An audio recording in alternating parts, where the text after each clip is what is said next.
Hello friends, welcome to my channel Rudra Daily Quest. Research topic select అయిపోయింది.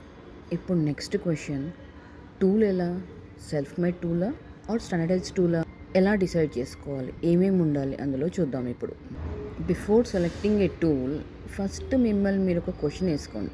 అసలు మీరు ఏం కనుక్కోవాలనుకుంటున్నారు, మీరు తీసుకునే టూల్ దానికి ఎగ్జాక్ట్గా మ్యాచ్ అవుతుందా లేదా, ఎలా అయితే మనం వేసుకునే డ్రెస్, బ్యాంగిల్స్, ఇయర్ రింగ్స్ అన్నీ మ్యాచ్ అయ్యాలో ఎలా చూసుకుంటామో కరెక్ట్గా, అలాగే మన టూల్ కూడా కరెక్ట్గా ఎగ్జాక్ట్గా మన టాపిక్కి సంబంధించే ఉండాలి. సపోజ్ మీ స్టడీలో వేరే వాళ్ళ ఒపీనియన్స్ కానీ, వాళ్ళ బిహేవియర్ కానీ, వాళ్ళ యాటిట్యూడ్స్ కానీ కనుక్కోవాలనుకుంటే అది క్వశ్చనర్ క్లియర్గా ఉండాలి.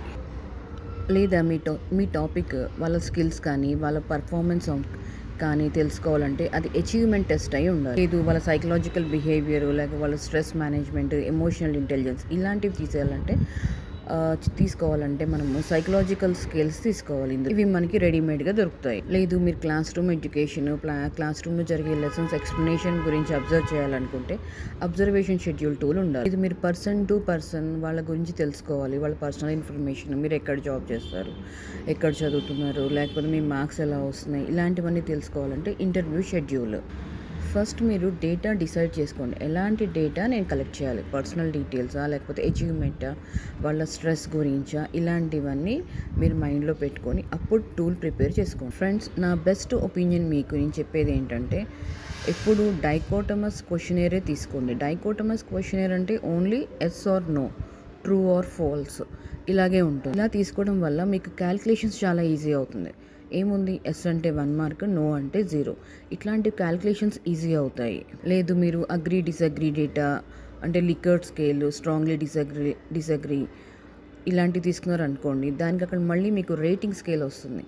అంటే ఒకదానికి 5 మార్క్స్, ఒకదానికి 4 మార్క్స్, ఒకదానికి 3 మార్క్స్, ఒకదానికి నెగిటివ్ మార్క్స్. ఇప్పుడు ఇలా తీసుకున్నప్పుడు మీకు క్యాల్కులేషన్స్ చాలా కష్టం అవుతుంది. అదే పిహెచ్డి లెవెల్ వాళ్ళైతే డిస్క్రిప్టివ్ టూల్ కూడా తీసుకుంటారు. కానీ మనకి ఇక్కడ బేసిక్ రీసెర్చ్ కాబట్టి మనము ఎస్ఆర్ నో టూల్ తీసుకుంటే చాలా బెస్ట్. బట్ ఫస్ట్ మీరు ఏం చేయాలంటే మీ టాపిక్కి ఏదైనా స్టాండర్డైజ్ టూల్ అవైలబుల్ ఉందా లేదా చెక్ చేసుకోండి.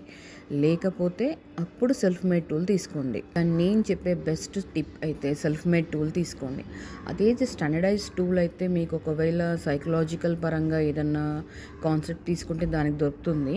బట్ అక్కడ లికర్ట్ స్కేలే మ్యాక్సిమం ఉంటాయి. దాంట్లో 5, 4, 3, 2, 1 ఇలా రేటింగ్ స్కేల్ ఉంటుంది. అప్పుడు ఇన్ని క్వశ్చన్స్కి మీరు ఇంత క్యాల్కులేషన్ చేసుకోవడానికి చాలా టైం తీసుకుంటుంది. మ్యాక్సిమం మనం ఎక్సెల్ వాడినా కూడా, ఏఐ టూల్స్ వాడినా కూడా క్యాల్కులేషన్స్కి సమ్వాట్ మాన్యువల్ వర్క్ అయితే ఉంటుంది కదా.